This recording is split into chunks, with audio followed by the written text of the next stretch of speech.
Bonjour à tous, j'espère que ça fonctionne correctement. Je me présente Luc Bronner, donc je suis journaliste au Monde et actuellement chef du service France, donc en couvrant toutes les problématiques de politique et de société sur le territoire français. Avec un beau débat devant nous autour de la problématique de quels moyens dispose-t-on pour gérer les conflits de culture et d'idées. Et c'est évidemment un débat qui intervient dans un contexte assez particulier en France, puisqu'on perçoit une société française qui est particulièrement crispée, une société qui doute d'elle-même, qui doute probablement de sa capacité à la résilience, et donc un questionnement qui est assez fondamental aujourd'hui, alors qu'on voit en France et plus largement en Europe une montée des populismes, beaucoup d'interrogations sur la légitimité des institutions, quelles qu'elles soient, institutions politiques, médiatiques, syndicats, associations. On voit beaucoup d'interrogations et qui à chaque fois interpellent la question sur la thématique plus large de la confiance. On s'interrogera sur les conflits avec nos différents intervenants, conflits qui sont sans doute inévitables, nécessaires dans certains cas, puisque c'est aussi une façon de faire vivre la démocratie et la passion démocratique qui peut ou pas nous rassembler, avec ce constat, mais qui sera peut-être contesté, que la société française n'est pas totalement désarmée face au conflit et qu'il existe des outils, des institutions peut-être plus totalement efficaces qui permettent de les faire vivre et dans certains cas d'y répondre. Beaucoup de questions, j'imagine. On les abordera à tour de rôle avec, pour commencer, une intervention liminaire de chacun des 4 intervenants que je vais présenter. Ensuite, une discussion entre nous et puis je vous proposerai de réagir ou de nous interpeller, de poser des questions, de donner votre avis sur ce débat et surtout sur le fond, sur les moyens dont nous disposons aujourd'hui pour répondre et pour gérer aux conflits de culture et d'idées. Est-ce que notamment, et c'est la première question que j'avais envie d'aborder en interrogeant Laure Masson, et en vous présentant d'abord, vous êtes adjointe au maire de Grenoble en charge d'un beau projet puisque c'est la démocratie locale. Et une des interrogations que j'avais en travaillant sur ce débat, c'était justement de savoir si le local peut être une des formes de réponse, une des façons de faire face et de répondre aux conflits de toute nature. Peut-être à travers votre expérience sur la démocratie locale à Grenoble, qui est une vieille expérience, puisque sans remonter à Dubedou, on sait que Grenoble a beaucoup travaillé sur ces problématiques. Laure Masson, je vous laisse avoir peut-être 5 à 10 minutes, pas tellement plus, pour qu'ensuite on ait le temps de débattre à tour de rôle. Merci, bonjour à tous. Peut-être effectivement présenter dans quel cadre nous évoluons à Grenoble du point de vue de la démocratie locale. Alors, vous avez raison, c'est une longue histoire. Oui, depuis Dubedou, ça a même commencé un petit peu avant avec des associations, des unions de quartier déjà mises en place à partir des années 30 et qui se sont vraiment organisées dans les années 60 et puis avec les groupes d'action municipaux qui ont amené notamment autour de la question de l'eau déjà Hubert Dubedou à la tête de la ville de Grenoble pour 2 mandats en tout cas. Vous dire qu'en 2008, quand nous avons été élus, alors pour le 3e mandat du maire de Michel Destaut, moi c'était pas mon 3e, mais en tout cas nous nous sommes reposés ces questions de quelle démocratie locale à Grenoble, quelle participation citoyenne, dans un contexte que vous avez évoqué, où on est dans un contexte y compris en transition du point de vue de la démocratie et où il y a une recherche permanente. Alors, soit une recherche vraiment d'associer les citoyens et de développer la participation citoyenne, soit pour d'autres, et y compris certains élus, de se dire que de toute façon, il n'y a pas le choix, c'est ce qu'il faut mettre en place. Je le dis parce que c'est aussi une question de l'ordre du changement culturel, pour les élus aussi, pas uniquement, mais je crois que pour tout le monde, on est de l'ordre du changement dans les relations, dans la pratique de la concertation, de la participation active des citoyens. Donc en 2008, nous avons voulu faire le point avec les Grenoblois, avec les citoyens, sur là où nous en étions en matière de démocratie participative et de trier ce qui fonctionnait moins bien, quelles étaient nos envies d'aller plus loin. Et nous avons construit une charte de la démocratie locale qui reprend des engagements, essentiellement du point de vue des élus et de la municipalité, qui précise des règles du jeu qui ont été énoncées, qui pose un certain nombre de définitions pour que nous parlions aussi le même langage quand nous parlons de concertation ou d'information ou de consultation, qu'on sache les uns et les autres ce que l'on met derrière les mots, et qui proposait également un plan d'action pour tester des expérimentations, d'autres manières de produire, de donner du pouvoir d'agir aux citoyens en dehors du débat public, mais sur des actes peut-être plus concrets, sur des fonds de participation, sur des budgets participatifs, donc de manière assez expérimentale. Peut-être vous dire en tout cas ce que ça a produit de mon point de vue, puis vous dire, on a fait une évaluation participative de ces démarches là, qui a été rendue à l'automne. Moi, j'ai le sentiment, j'étais pas forcément...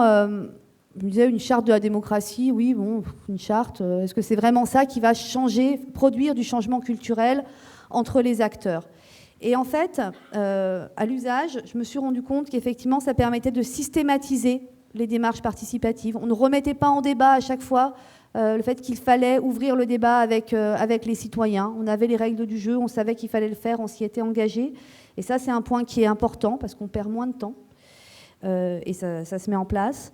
La deuxième chose, c'est que je crois que ça produit du changement dans la façon de décider et dans la manière dont on construit la décision. Puisque comme nous nous sommes engagés à répondre aux citoyens sur leurs propositions et à dire ce que nous retenions, ce que nous ne retenions pas, pourquoi nous prenions telle décision, pourquoi nous ne prenions pas leurs propositions, ou au contraire, comment on allait le faire, ça oblige à rediscuter les projets ou les politiques publiques. Et du coup, ça produit, y compris, une autre forme de débat collectif au sein des élus et avec les techniciens. Je le dis parce qu'on a souvent l'impression, parce que c'est un conseil municipal, parce qu'on est finalement très nombreux, qu'on est sur des formes de décision très coopératives, très collectives. Et quand même, on peut se le dire, c'est quand même pas tout à fait le cas.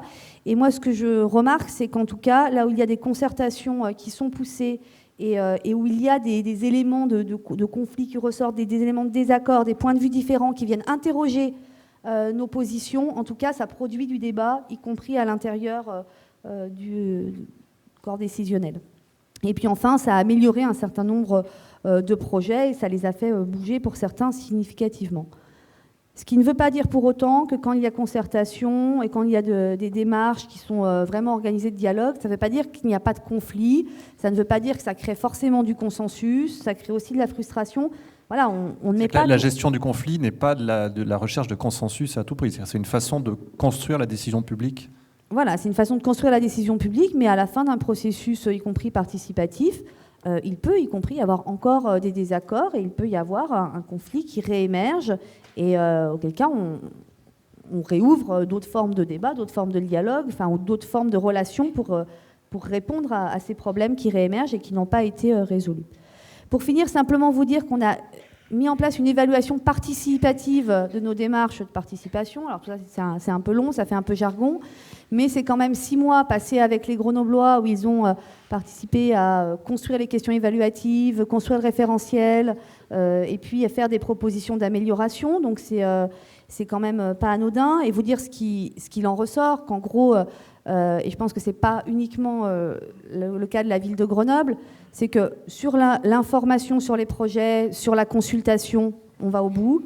Par contre, on ne concerte pas suffisamment, c'est-à-dire le fait d'avancer les uns en même temps, les uns que les autres, vraiment sur un projet, et on ne coproduit pas suffisamment. Donc là, on a des demandes nouvelles vraiment qui émergent de ce point de vue-là. Et une demande forte qui émerge, c'est de dire les règles du jeu, c'est très bien, mais nous, ce qu'on souhaite maintenant, c'est co-construire les règles du jeu au démarrage de chaque démarche avec vous. Donc il y a des grandes règles qui s'appliquent à tout, mais voilà, on veut remettre à plat tout ça et au démarrage de la démarche, se mettre d'accord sur comment on discute. Et que ce ne soit pas simplement, y compris le cadre d'une charte qui l'impose. Et ça, c'est quelque chose de nouveau qu'il faut effectivement intégrer. Et puis dire que là où on n'est pas suffisamment à l'offensive, c'est sur la valorisation de ce qui a été apporté par la concertation, par les citoyens. Les politiques sont finalement très forts, y compris même pour intégrer des choses au projet, mais en fait, on fait nôtre ces évolutions-là, alors que finalement, il faudrait rendre à César ce qui est à César, dire voilà ce que la participation citoyenne a permis de faire évoluer dans le projet, a permis comme enrichissement du projet, et du coup de le valoriser. Et je pense que ça aussi, derrière, sur la question de la confiance, ça permet, y compris, de donner de la confiance dans le processus, et ça démontre qu'effectivement, ça a fait bouger des lignes, ça a permis de faire avancer, mais il faut le reconnaître, et c'est quand même bien la moindre des choses.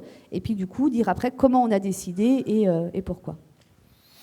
Merci. Je propose à Adrien Roux d'intervenir par la suite. Donc, vous êtes organisateur de l'Alliance citoyenne. Vous nous expliquerez ce que signifie le terme d'organisateur, qui n'est pas forcément courant dans le fonctionnement politique français. Vous avez également beaucoup travaillé sur la démocratie locale à Grenoble et ailleurs, mais votre exemple à Grenoble sera évidemment intéressant puisque ça sera l'occasion d'avoir une discussion aussi entre deux positions différentes, société civile et société politique.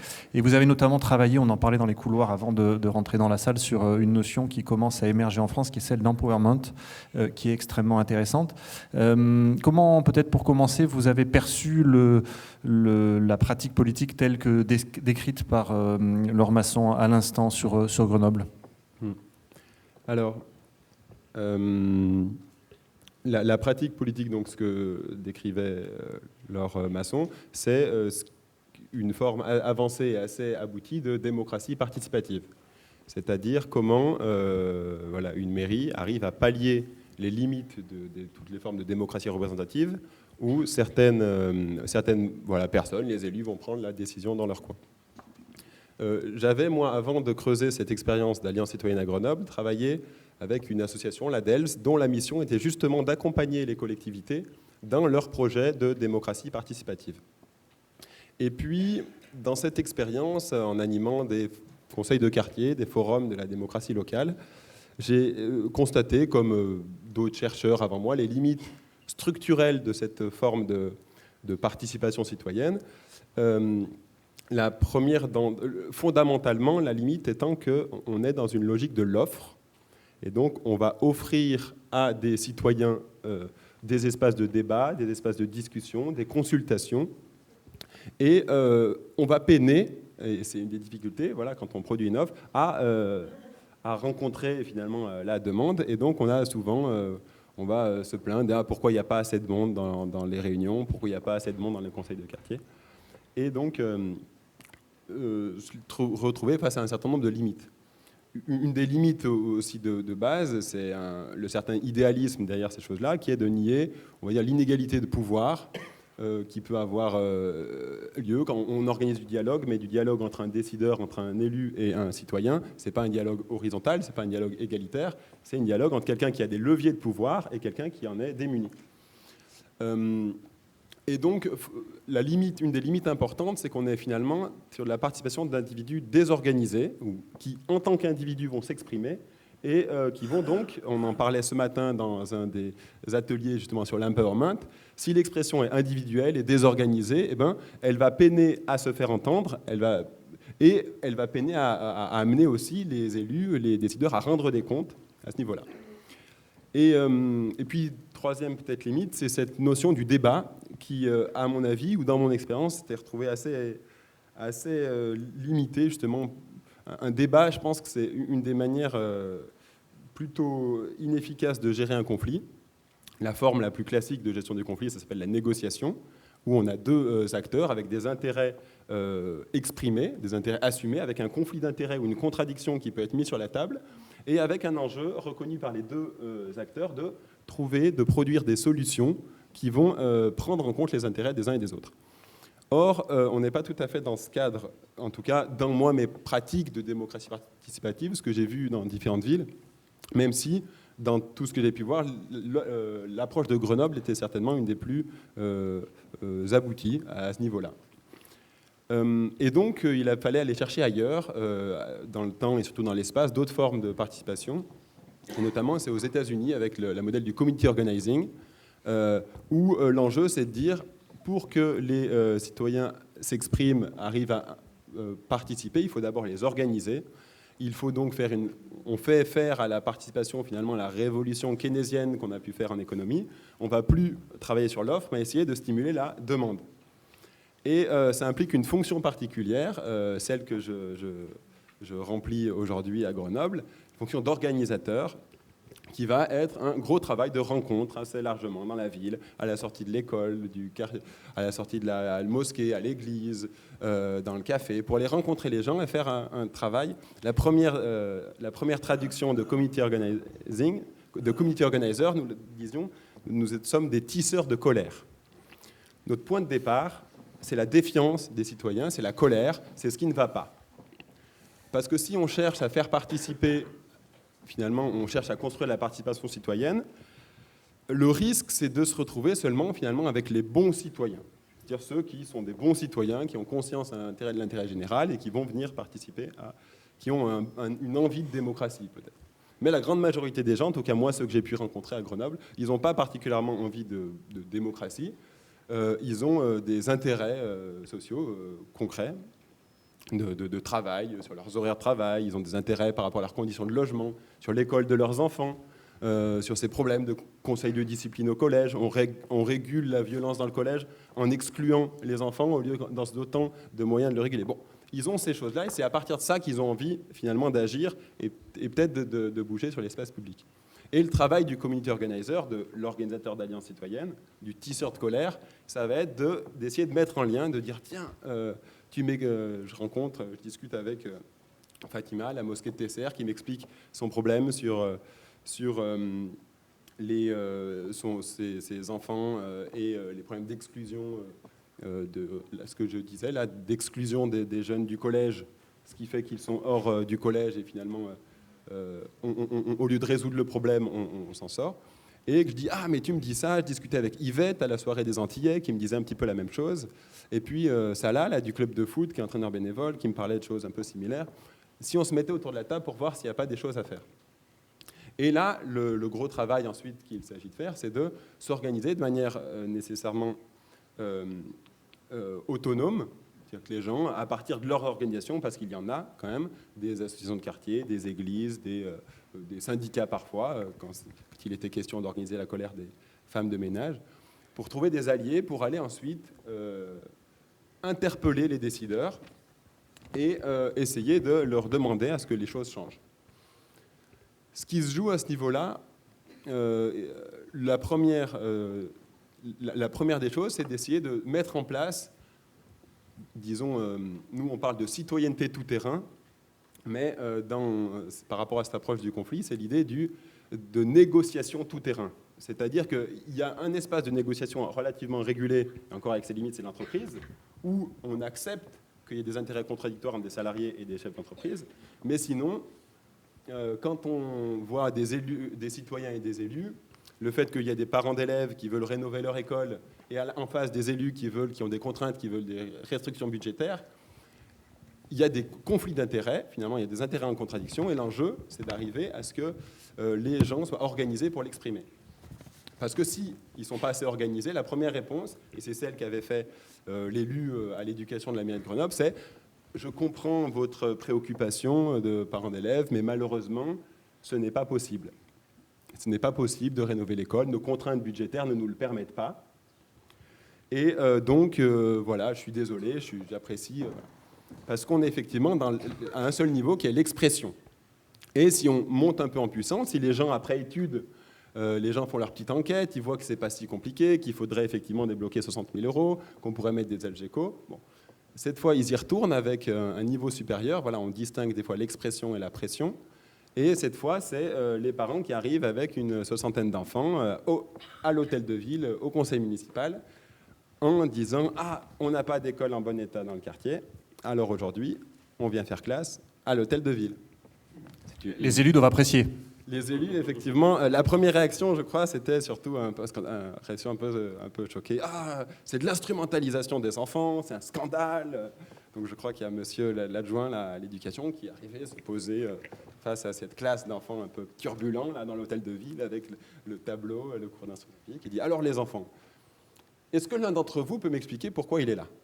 Parce que l'instrumentalisation, c'est un scandale. Donc les enfants un petit peu impressionnés, jusqu'à que l'une d'entre elles, Myriam, je crois, à 8 ans, « On est là parce que monsieur le maire, il ne veut pas réparer notre école. » Après, il y en a un autre qui dit « Oui, on veut retrouver notre école des buts. » Bon. puis ça part un petit peu, voilà, jusqu'à que monsieur l'élu, monsieur Bron, qui avait jusque-là expliqué que c'était impossible, dise bon, mais où sont les responsables, qu'on s'explique. Et effectivement, bon, on ne sait pas ce qui se passe, il faudrait savoir, on n'a pas, nous, ce qui se passe de l'envers du décor, mais une semaine après, le même qui disait que c'était impossible quelques mois avant vient expliquer qu'après réévaluation des contraintes budgétaires, il semble pertinent de mettre en place les Algeco pour que l'école soit réouverte à la rentrée prochaine. C'est un petit exemple de ce travail-là un peu particulier de l'organisateur d'Alliance citoyenne. Une alliance donc qui a comme particularité aussi de regrouper des groupes très hétéroclites, voilà, l'association des Congolais, l'église évangélique de la fraternité, l'association de quartier, le centre culturel musulman, et avec cet enjeu-là de finalement faire des ponts au milieu de tous ces ghettos, tous ces fossés qui déstructurent la société, et essayer d'inventer de nouvelles solutions à effectivement cette défiance, cette méfiance, ces conflits non reconnus, non gérés. Et le principe, c'est de dire, si on veut régler les conflits, il faut d'abord les reconnaître. Et si on veut faire participer les gens, on doit reconnaître leurs intérêts, on doit assumer qu'ils sont parfois en contradiction avec les nôtres. Et si on ne reconnaît pas le conflit, ça veut dire qu'on ne reconnaît pas leur intérêt, ça veut dire qu'on ne reconnaît pas ces citoyens comme des gens qui ont des choses à dire et des intérêts à faire valoir dans la cité. Merci. Ça nous offre une très bonne transition pour donner la parole à Roland Gory. Vous êtes psychanalyste et professeur de psychologie. Vous êtes à l'origine de l'appel des appels. J'imagine que la plupart d'entre vous en avaient entendu parler. C'était en 2008, je crois. Et auteur du livre La fabrique des imposteurs. Vous avez beaucoup travaillé, notamment sur la question de la parole. C'est ce que vous me disiez avant le début de cette conférence. En quoi la question de la parole est importante, clé pour vous, pour faire face et être capable de résoudre des conflits. Oui, merci. Alors, on va peut-être effectivement faire la transition par rapport à ce qui vient d'être dit par Adrien en disant que si on veut régler les conflits, de quels moyens on dispose? D'abord, je vais vous répondre très simplement, c'est la parole. Depuis le début, je dirais que l'invention de la démocratie, c'est fabriquer du consensus à partir d'un gouvernement par la discussion et le débat. Ce qui signifie, si vous voulez, que l'invention de la démocratie, pour reprendre le terme de Claude Lefort, l'invention de la démocratie suppose que la bonne décision pour la cité, elle n'est pas inscrite, à contrario des théocraties, dans des textes religieux, ou à contrario, si vous voulez, on va dire d'options totalitaires, dans des dogmes idéologiques et autres. Finalement, on ne peut pas entrer dans l'avenir à partir du passé, mais il faut inventer une décision, c'est-à-dire que l'avenir n'est pas écrit et que cette bonne décision ne peut pas s'appuyer sur les ancêtres, on ne peut que s'appuyer sur la parole. C'est notre désaccord qui va permettre, par la fabrique d'un consensus, de trouver la bonne décision pour la cité. À partir de ce moment-là, d'ailleurs, je citerai un petit peu Rousseau, qui dit notamment que les maisons font la ville, mais les citoyens font la cité. Donc il faut effectivement trouver le moyen de donner la parole. Alors, pourquoi la parole, c'est important ? Comme je vous l'ai proposé et promis dans les coulisses... Vous m'avez promis une blague. Voilà, donc je vais vous donner... c'est un mot d'esprit freudien, mais je vais mettre ça, si vous voulez, en français pour aller vite. Si vous voulez, ces deux types qui se rencontrent, qui se connaissent un peu, ils se rencontrent dans un train. Et puis l'un dit à l'autre, « Où vas-tu » L'autre lui répond, « Je vais à Cracovie ». Et le premier dit, « Quel menteur tu es ? Pourquoi me dis-tu que tu vas à Cracovie ? Pour que je pense que tu vas à Budapest, alors que tu vas vraiment à Cracovie. » Ce que je veux dire par là, c'est que l'homme, avec le langage, partage le pain de la vérité, celui du mensonge. Donc, en quelque sorte, si vous voulez, la question de la confiance, on va y revenir, mais elle est indissociable du crédit que l'on peut apporter et accorder à la parole de l'autre comme promesse d'un acte. Et le gros problème aujourd'hui, c'est le problème de l'autorité politique, si vous voulez. Le gros problème aujourd'hui, c'est qu'en quelque sorte, les paroles politiques ne montrent pas ce qu'elles ont dit. Et du coup, elles sont inconsistantes. Il y a une perte de repères, une perte de confiance, une perte de crédit. On se demande d'ailleurs encore comment on peut continuer à parler de confiance dans une société qui est quand même, et je fais le lien, une société, si vous voulez, non seulement de la résignation, mais une société de la peur, et notamment de la peur du conflit. Et je crois que ce qu'on n'a pas compris, c'est que la démocratie, ce n'est pas l'absence de conflit, ce n'est pas esquiver les conflits, c'est trouver un espace où ils peuvent émerger afin de pouvoir les traiter par ce régime très particulier qui est la parole et la parole citoyenne.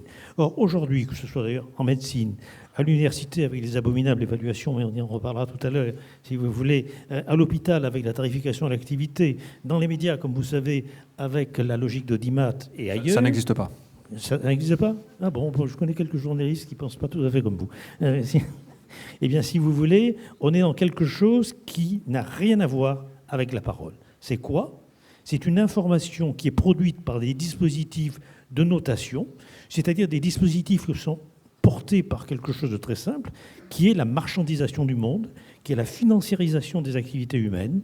Et finalement, ce qui ne passe pas par le chiffre n'a pas de valeur. Alors du coup, vous parliez de l'appel des appels. Qu'est-ce que c'est l'appel des appels ?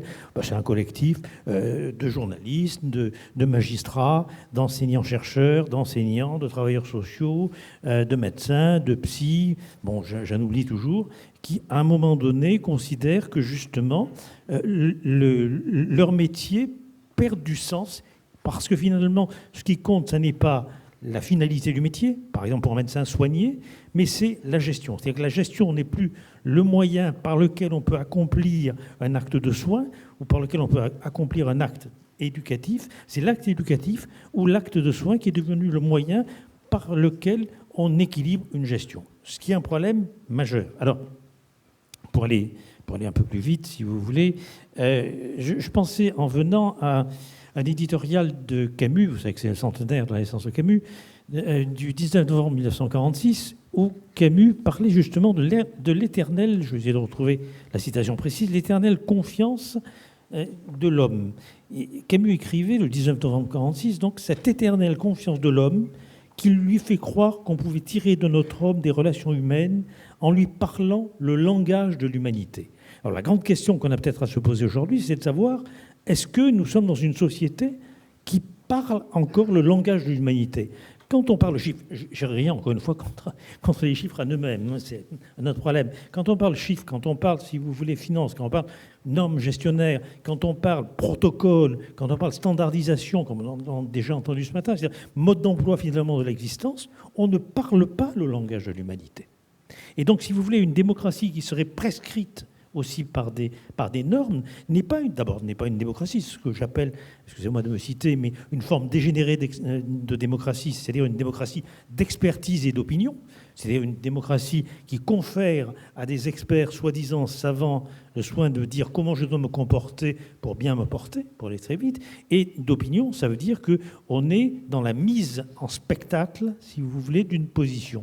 Alors, comment gérer le conflit ? Je crois que d'abord, il faut peut-être ne pas l'esquiver, il faut accepter les désaccords, il faut trouver des lieux où justement on puisse, par la parole, avoir suffisamment, si vous voulez, confiance pour pouvoir les traiter.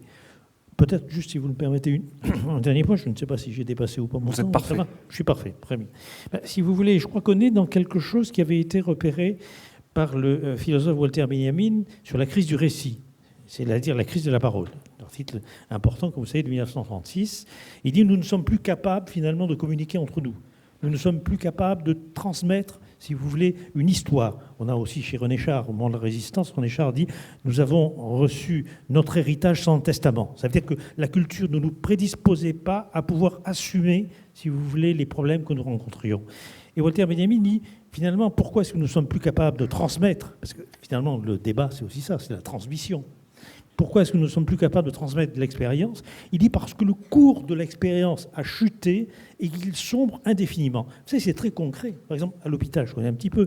Au niveau de l'hôpital, si vous voulez, ça veut dire qu'aujourd'hui, ce qui compte, c'est la tarification de l'activité, ce sont les chiffres, c'est la technique, c'est la transmission d'informations, mais ce n'est pas du tout le récit que l'on peut faire de ce qui s'est passé la nuit ou de ce qui s'est passé le jour avec les patients. Ça veut dire que le cours de l'expérience a chuté et qu'il sombre indéfiniment.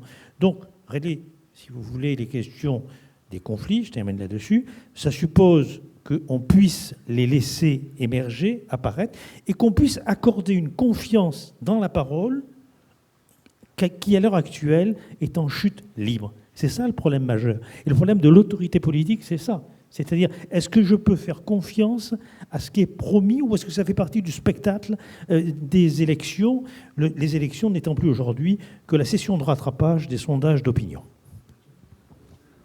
Merci. Nous n'allons pas esquiver les conflits puisque vous avez évoqué la question de l'évaluation et de la place des chiffres. Et il se trouve que Xavier Englebert, vous êtes vous-même un spécialiste de ces problématiques-là. Vous êtes directeur général délégué aux ressources du CNRS, agrégé d'histoire et ENARC. Et vous êtes l'auteur d'un livre sur la LOLF, alors je ne sais pas si vous connaissez, qui est la loi organique relative aux lois de finances, me semble-t-il, ou j'y suis presque. C'est pas tant un livre sur la LOLF que sur la façon de manager avec, qui est peut-être le plus important, puisque ce qui compte le plus, ce n'est pas forcément les outils, mais bien l'usage qu'on en fait. Et quand on parle des chiffres tout à l'heure, effectivement, ces chiffres peuvent être générateurs de forte conflictualité et d'une fausse communication qui va donner de l'incommunication. Voilà, pour reprendre une expression de Dominique Volton, qui est un chercheur du CNRS. Et donc, effectivement, dans mon expérience quotidienne de manager public, je suis souvent confronté à des conflits de culture d'idées qui débouchent sur du manque de confiance et donc qui empêchent finalement de produire ensemble et de travailler ensemble. Alors j'en définirais 3 grands. Le premier manque de confiance, c'est en fait dans une sphère professionnelle le contraste entre la culture métier d'une maison. Alors je vais prendre le CNRS puisque c'est celle où j'ai la chance de travailler actuellement, donc où le métier, c'est la recherche, et donc il y a des chercheurs qui sont dans ce qu'ils font de mieux, dans l'excellence de leur production intellectuelle, et vous avez le gestionnaire, alors qui est ce que Michel Crozier appelait le marginal séquent. C'est-à-dire, je traduis, l'empêcheur de tourner en rond, celui qui fait qu'on ne peut pas faire ce qu'on veut tout le temps parce que malheureusement, il y a un environnement de contraintes. C'est celui qui empêche des travaux pour l'école, peut-être des fois. Et ce qui est intéressant de voir, analyser, c'est qu'on est dans des phénomènes d'incompréhension qui interagissent totalement avec des phénomènes de défiance. Et ils interagissent tellement bien qu'on ne sait pas quel est celui qui a créé l'autre. Si c'est l'incompréhension entre les préoccupations que porte la gestion et l'intérêt général, entre guillemets, du fonctionnement, et d'autre part l'exigence de la recherche et des résultats du métier, si c'est cette incompréhension qui crée la défiance, ou si c'est parce qu'a priori on a une culture différente que peut se générer de l'incompréhension. Et donc là, c'est une première problématique, c'est comment on fait pour créer du lien entre les métiers. Ça passe par une certaine forme de discours et en tout cas de retrouver une pédagogie collective. Deuxième problématique, c'est entre les services même d'une organisation, parce que finalement ces services, et quelle que soit cette organisation, ont parfois intérêt à ne pas interagir ensemble, à ne pas travailler collectivement, parce que très souvent on confond des choses, et je pense qu'aujourd'hui on peut essayer de sublimer ça. Notamment, les gens pensent souvent leur périmètre de façon verticale, c'est-à-dire j'ai mon silo et personne n'y touche. Alors que les problématiques aujourd'hui, elles ne se posent plus dans un terme, surtout avec des processus qui traversent tout. Aujourd'hui, on n'est plus dans la possession d'un savoir, on est dans le partage de ces savoirs. Et donc la question qui se pose, c'est comment, elle est plutôt horizontale, c'est qu'est-ce que je fais, qu'est-ce que j'essaie faire en dessous de moi aussi, et comment on travaille là-dessus, et comment on favorise le transversal. Paradoxalement, si on rassure chacun sur les compétences qu'il a, il est plus à même de donner plus pour aborder une question transversale. Et c'est là où la confiance managériale, ça joue un rôle très important. Si vous donnez à quelqu'un la garantie qu'on n'empiétera pas son territoire, il donnera son territoire. C'est paradoxal, mais c'est aussi ça la relation humaine. Troisième lieu où se pose du conflit de culture, c'est aujourd'hui le dialogue social, et qui pose des problématiques très intéressantes parce qu'il peut des fois... La seule problématique qu'on doit se poser aujourd'hui, c'est comment aller plus loin que le seul respect des prérogatives acquises de chacun. Tout à l'heure, Adrien Roux disait et donc on pourrait se mettre autour de la table pour ça. Eh bien, je dirais que dans d'autres... Ça, c'est très génial. Effectivement, j'ai beaucoup pratiqué ça quand j'étais sous-préfet de la ville à Marseille. Mais ce qui se passe aujourd'hui dans certains points de l'administration, c'est que ce dialogue est obligatoire. Il est institutionnalisé. Et la question, c'est comment on fait pour dépasser la parole obligatoire, la communication institutionnelle dans les textes, où du coup on est dans la diabolisation, le risque de diabolisation, alors ce qui est la pire des choses, la pire des incommunications dans une forme de communication obligatoire. Comment on fait pour dépasser ça? Comment on fait quand on arrive avec des mots comme RGPP ou MAP, de ne pas être d'emblée non crédible? Bon, là, ça veut dire que derrière, il faut travailler sous d'autres formes qui sont compliquées parce qu'on peut vous soupçonner de vouloir contourner, etc. Mais comment on arrive à créer avec les agents et leurs organisations syndicales? Ce sont des acteurs du jeu et nous devons jouer, se dire qu'on est tous acteurs sans pour autant se dire qu'il n'y a pas d'improvisation dans le jeu. On n'est pas obligé de réciter sa partition ou son texte à la lettre. Donc c'est d'autres formes du jeu collectif ensemble. Donc voilà, ce sont des outils à créer, des outils à réinventer. Les objectifs. Alors, les objectifs qui sont considérés comme des choses, et à juste titre, aliénantes. C'est-à-dire qu'on va vous affecter un chiffre que vous devez réaliser, et du coup, vous êtes un autre, vous n'êtes plus la personne qui est responsable en fait de la gestion. On peut aussi le voir, paradoxalement, comme une façon d'être inséré dans un projet collectif. C'est parce que vous avez un objectif qui s'inscrit dans l'objectif du total que vous trouvez du sens à ce que vous faites dans le projet collectif. Et c'est aussi une façon qui peut vous permettre d'être autonome, responsable dans ce que vous faites, voire gratifié de ce que vous faites. Donc la question, c'est comment on décale, on procède à ce décalage où on passe d'un objectif personnalisé à un objectif collectif, collectif au sens d'équipe. Et bon, au-delà du seul discours, ça peut se décliner au quotidien, parce que c'est ça qui compte. Et la création de confiance, c'est de toute façon brique après brique, et malheureusement, ça ne se décrète pas. En fait, il faut réinventer le langage, oui, et en faire une langue commune et partagée. Mais c'est jamais un acquis, ça se construit tous les jours. Merci. Peut-être pour entamer le débat, est-ce que dans la salle, certains parmi vous veulent réagir, poser une question ?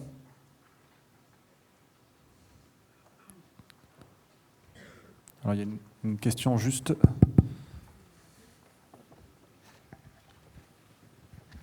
Oui, bonjour. Juste pour revenir sur les expériences de démocratie participative dans la ville de Grenoble, j'aimerais savoir en fait combien de personnes globalement ça touche et à quelle fréquence. Parce que est-ce qu'on parle de 100, 1000, 10 000 personnes et derrière la question, il y a aussi quelle est votre utilisation du web dans tout ça? Est-ce que vous invitez les citoyens de Grenoble donc, et des alentours à se positionner sur des questionnaires, voilà. Et est-ce que c'est de toute façon synchrone, asynchrone? Voilà. Mais en fait, la vraie question, c'est autour du nombre de personnes qui sont impactées, quoi.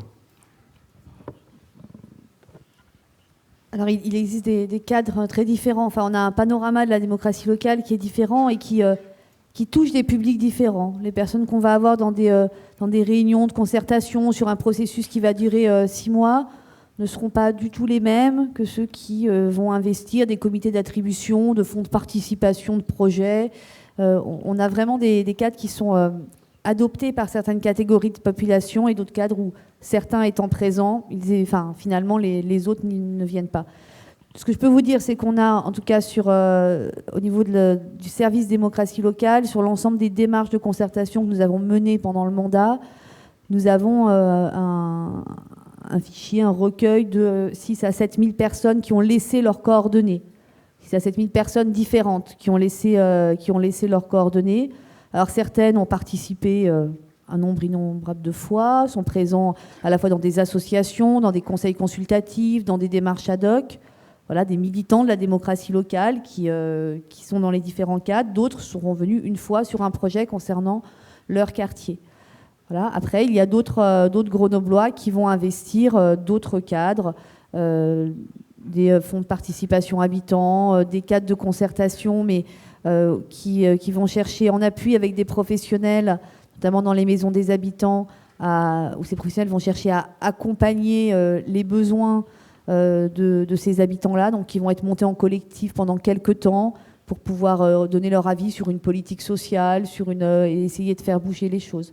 Mais si 80% des Français ont envie de participer et souhaitent peser dans les projets et les politiques publiques, on est, je crois, comme dans beaucoup d'autres pays, si on a 3 ou 4% des personnes qui participent effectivement dans les faits, je crois qu'on est à peu près dans ces ratios. Mais peut-être que l'essentiel, c'est de pouvoir se dire qu'on pourrait y participer si on souhaitait le faire. Pour continuer le débat, je ne vois pas d'autres questions. Alors si monsieur, je ne sais pas s'il y a un micro disponible. Quels sont les effectifs de votre municipalité affectés à cette fonction? Est-ce que vous pouvez donner à peu près un budget de fonctionnement? Attendez, on va vous donner le micro pour qu'on vous entende bien. Pardon. Et dans la suite de cette interrogation qui vous a été faite, est-ce que vous pouvez me donner une idée du budget de fonctionnement et des effectifs affectés en permanence, en temps plein? Alors, le service démocratie locale, ce sont 3 chargés de participation, donc des catégories A à temps plein, qui accompagnent les démarches de concertation à la fois sur les grands projets urbains ou sur des politiques publiques, et 3 emplois de catégorie B, qui sont plutôt des chargés d'information, qui vont accompagner les démarches, réaliser des documents. Voilà pour ce qui est de ce service, mais on est aussi un service en lien avec un service qui est territorialisé sur la ville de Grenoble. La ville, elle est découpée en 6 secteurs administratifs, mais où chacun des secteurs a des services publics de proximité, un élu de quartier, donc un élu de proximité. Et il y a à cette échelle des équipes territorialisées, pour le coup, avec un directeur de territoire en charge d'un projet de territoire, en charge à la fois de l'action sociale, mais aussi plutôt de ce qui relève de la ville, de la proximité du quotidien en termes d'exploitation, et des agents de développement. Donc on est aussi sur des agents qui peuvent mener des démarches de concertation, sur des agents qui font sur le terrain des tours de quartier, des diagnostics en marchant avec les habitants et les associations pour relever des problèmes, et ça s'inscrit dans une démarche de concertation, c'est-à-dire de réponse, de co-construction sur des petits projets d'aménagement. Donc voilà, il y a vraiment 6 postes dédiés, mais après c'est en lien avec les services qui vont porter un projet, et c'est certain que dans les services de l'urbanisme de la ville de Grenoble, les chefs de projet vont du coup travailler avec les chargés de participation pour décliner des démarches de concertation. Donc c'est un petit peu difficile d'y répondre. On n'a pas vraiment un budget dédié, parce qu'après l'idée c'est que ce soit vraiment chaque politique publique ou chaque projet qui dégage de l'argent pour mener une concertation. Mais néanmoins, en termes de budget, on met plus de 70 000 € pour les conseils de quartier, enfin les conseils consultatifs des secteurs et le conseil des résidents étrangers. Et puis il y a un fonds qui existe, qui est pour soutenir des projets qui permettent de l'initiative citoyenne, où là il y a à peu près 30 000 €, et puis il y a en tout 90 000 € sur l'ensemble de la ville, où là c'est les habitants qui s'attribuent eux-mêmes des sujets de subvention. Donc voilà où nous en sommes. Mais le véritable enjeu, là vous avez raison, c'est y compris que ce service il soit positionné de façon ressource et beaucoup plus en lien avec l'ensemble des services thématiques pour vraiment organiser cette transversalité. Et ça, c'est un enjeu qui est fort. Le changement culturel, il doit se faire, y compris en interne à nos propres services. Parce que voilà, vous le savez mieux que moi, sur ceux qui ont des cultures professionnelles, y compris ancrées dans la interne, fonction autant publique. parmi les politiques que dans la fonction publique. C'est les 2 aspects. Ah, mais c'est les 2 aspects, mais y compris sur le plan des techniciens. Et la question de la confiance, elle se pose aussi entre politiques et techniciens parfois. Alors, c'est un point sur lequel j'avais envie de vous interpeller tous les 4. Quand on pose une question à un ingénieur, à un technicien, selon sa formation, l'ingénieur, il peut déjà se poser la question, même si c'est l'élu qui lui pose la question, de savoir si ça a un intérêt d'y répondre. On sent bien à la deuxième travers question, c'est d'apporter une seule réponse, alors qu'aujourd'hui, c'est pas ça qu'on cherche. Donc voilà, on est sur du changement, y compris de culture professionnelle. Et c'est quelque chose de long. Quelle est la responsabilité de l'école ? Vous avez tous évoqué d'une façon ou d'une autre la notion de travail collaboratif qui n'est pas directement enseigné à l'école, qui n'est pas dans la culture de l'éducation nationale. Il nous reste vraiment quelques minutes, donc on va essayer de répondre brièvement chacun d'entre vous là-dessus. Est-ce que l'école peut être un levier dans l'évolution de nos pratiques collectives et dans notre capacité à appréhender la question des conflits ? Peut-être en quelques mots chacun d'entre vous, puisqu'on me fait signe qu'il faut terminer à 17h10 exactement. Monsieur Goury ? sur la responsabilité de l'école, l'éducation nationale dans l'apprentissage de... C'est essentiel, mais tout dépend de l'objectif. On y revient, c'est dommage qu'on ne puisse pas débattre de cette question d'objectif. Tout dépend des objectifs assignés à l'école. S'il s'agit d'acquérir des habiletés sociales et des compétences cognitives et un savoir technique, il va de soi que l'école n'assure pas sa fonction d'initiation citoyenne et de transmission dans le vivre ensemble. Donc, je n'ai pas le temps de raconter une autre petite histoire que je vais raconter sur l'objectif qui était rapide. Non, si on est dans une question de performance et d'objectif, il faut libérer le technicien à 17h15. Peut-être vous dire simplement que le gros problème aujourd'hui, justement, c'est que dans un univers où le succès est de gagner du temps, penser n'a qu'un défaut mais incorrigible, c'est d'en faire perdre. Et comment est-ce que vous voulez avoir la confiance sans laisser le temps de penser? Merci. Bien. Monsieur Englebert, sur le... Oui, en fait, il existe effectivement des systèmes scolaires, notamment en Europe du Nord, où effectivement, dès les premiers cycles, deuxième cycle, on travaille effectivement plus le travail du groupe. Dans notre système, ça apparaît plutôt après le bac, les vrais travaux de groupe et collectif. Donc, on a sans doute une réflexion collective à prévoir là-dessus. Nous avons un système qui est très centré sur les disciplines, même pas sur l'interdisciplinarité. Donc, déjà, créer les liens, les frontières entre les enseignants est difficile dans la pratique collective, mais voilà, en même temps, on le fait après le bac souvent. De plus en plus, ça se développe. Je pense que la prise de conscience existe. Maintenant, là aussi, c'est difficile à décréter. Merci. Je sais pas, moi, par rapport à l'image que j'ai sur l'école, ce qu'on voit, si on regarde la structure d'une salle de classe, il y a effectivement un prof, un professeur, souvent avec une pédagogie un peu old school, quoi, qui va déverser son savoir sur les élèves, et les élèves à qui on va demander d'enregistrer un petit peu les choses. Si j'utilise, le parallèle est douteux, mais nous, l'image qu'on prend sur la démocratie, c'est de dire, tiens, la démocratie, pour que ça marche, il y a 3 dimensions.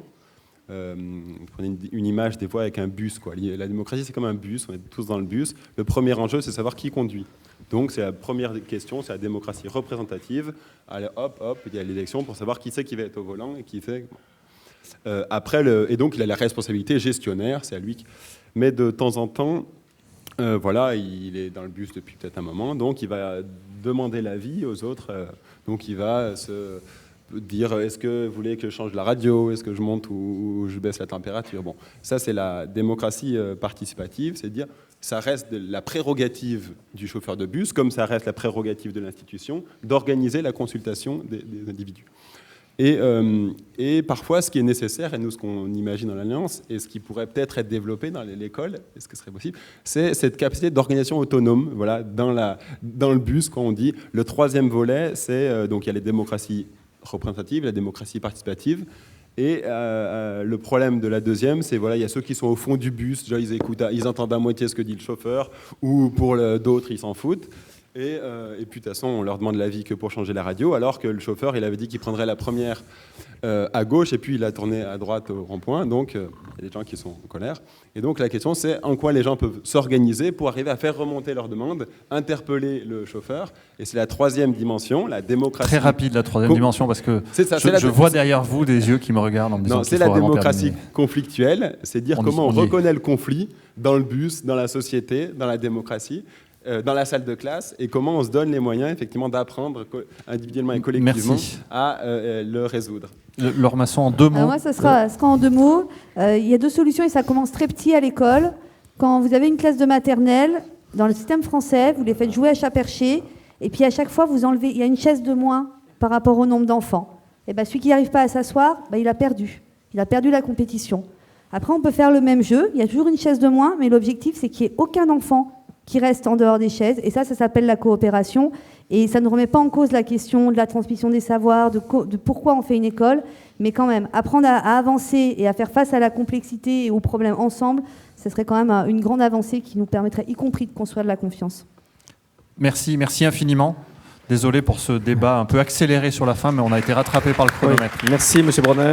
Merci à toutes et à à tous. Je suis vraiment navré effectivement d'avoir été obligé de presser un tout petit peu sur la fin parce qu'on doit effectivement libérer la salle un petit peu plus tôt que je ne l'imaginais, donc à 17h15. Et je veux passer la parole pour quelques minutes à Patrick Giraud, qui est le directeur comptable du groupe Massif, qui est un de nos partenaires institutionnels et qui va dire quelques mots sur pourquoi finalement un groupe comme la Massif, un groupe mutualiste comme la Massif s'intéresse à la confiance. Mais écoutez, c'est pas exclusivement sur mes spécificités en tant que financier comptable, mais plutôt pour positionner le groupe par rapport à ce débat, reconstruire la confiance, ou pourquoi les mutuelles, pourquoi le groupe Massif en particulier, par ses convictions ancrées, qui constituent ses racines, par sa culture puissante, qui forme le tronc de l'arbre, qui a été retenu comme symbole pour cette conférence. Pourquoi la Massif serait en fait légitime plus qu'une autre entreprise sur le débat de la confiance. On peut juste rappeler que chez nous, et pour faire référence à la table ronde précédente, la démocratie, c'est quelque chose que nous vivons constamment. D'ailleurs, le dernier rapport de notre président Andrek en a fait une thématique, puisque cela s'intitulait « La démocratie, principe de gouvernement des mutuelles d'UGEMA », c'est-à-dire le groupement des mutuelles d'assurance. Et je me permets juste de retenir quelques définitions en fait, qui figurent dans ce rapport. Les sociétés de personnes, dites parfois sociétés par intérêt, sont toutes les sociétés dont les associés s'unissent en considération de leur personnalité parce qu'ils se font mutuellement confiance. L'intuitu personnel y est donc prédominant. Dans ce même rapport, les mutuelles sont définies ainsi. Elles ont pour finalité première de développer une relation de confiance durable avec leurs sociétaires et non de rémunérer des apporteurs de capitaux. La confiance dans les mutuelles, c'est en quelque sorte la sève de l'arbre, le sang de nos organismes. Elle s'inscrit en droite ligne dans l'une des valeurs fondamentales de la Massif, la solidarité. L'une comme l'autre se fondent sur la réunion d'individus portés par des engagements mutuels et garants les uns des autres. Il ne peut exister de solidarité sans confiance. Et la société de personnes, mutuelle d'assurance Massif, est bâtie sur ce principe. Mutualisation des risques, protection en cas de coup dur. Entre ces deux événements, la relation de confiance entre l'individu et le collectif s'établit de fait. Ce collectif, il a été défini dans l'un des articles du Monde du 18 novembre dernier. Et comme le décrit Mme Chérel, elle caractérise le modèle mutualiste, assurance, qui s'appuie sur la co-responsabilité. Cette co-responsabilité constitue en fait le véritable ressort de la confiance. C'est probablement ce principe de co-responsabilité recherché par les mutuelles d'assurance qui les a conduits à inventer le constat amiable. Ce constat amiable que tout le monde utilise, il est basé sur la confiance des individus, victimes ou responsables, pour déclarer ensemble, sans attendre l'intervention comme cela a été pratiqué autrefois, d'huissier ou d'avocat. L'accident matériel est donc résolu du fait de ce souhait d'accélérer le processus de prise en charge, tout ça pour indemniser le plus rapidement possible les assurés, qu'ils soient victimes ou responsables des dommages du sinistre. On a aussi bien d'autres exemples de cette co-responsabilité. Je prends par exemple l'exemple de la création de l'assistance. Il faut savoir que ce sont les mutuelles qui en sont à l'origine. Voilà quelques exemples parmi tant d'autres que j'ai choisis pour démontrer qu'en faisant confiance aux individus, les mutuelles ont su proposer des réponses aux besoins, des solutions de prise en charge efficaces, viables économiquement et pérenniser ainsi, établir durablement pour le futur de nouveaux champs d'activité solidaires, répondant aux nouvelles attentes, aux nouvelles nécessités de la société, comme ça pourrait être le cas par exemple de la vieillesse, de la dépendance ou de la prévention. Chez nous, à la Massif, donc effectivement, cette solidarité est inscrite dans nos gènes. Le projet mutualiste encourage cette relation de confiance. Au-delà de cette belle déclaration, on peut reprendre un petit peu l'histoire de notre entreprise qui, en fait, peut vous démontrer que cela s'est fait effectivement sur une relation de confiance. La mutuelle a été créée en 1960 autour de quelques hommes unis par leur activité, le commerce et l'industrie. Elle a été créée par des professionnels pour des professionnels et une des spécificités de la Massif tenait à l'époque à l'élargissement et l'ouverture de cette mutuelle. Ainsi, la notion de solidarité s'est diffusée par capillarité aux salariés des commerçants et des industriels. Ils ont fait confiance au modèle car il était innovant à l'époque comparativement au marché. Ce modèle, tout le monde le connaît, il repose sur 3 principes fondateurs. La non-lucrativité, les excédents sont réinvestis. Le principe de l'assuré-assureur, les sociétaires étant individuellement assurés et collectivement assureurs. Grâce au cercle de solidarité, cela renforce la responsabilité, je dirais même la co-responsabilité de chacun. Et enfin, une démocratie réelle. Un sociétaire égale une voix, et donc avec une gouvernance transparente qui s'appuie avant toute prise de décision par un consensus partagé.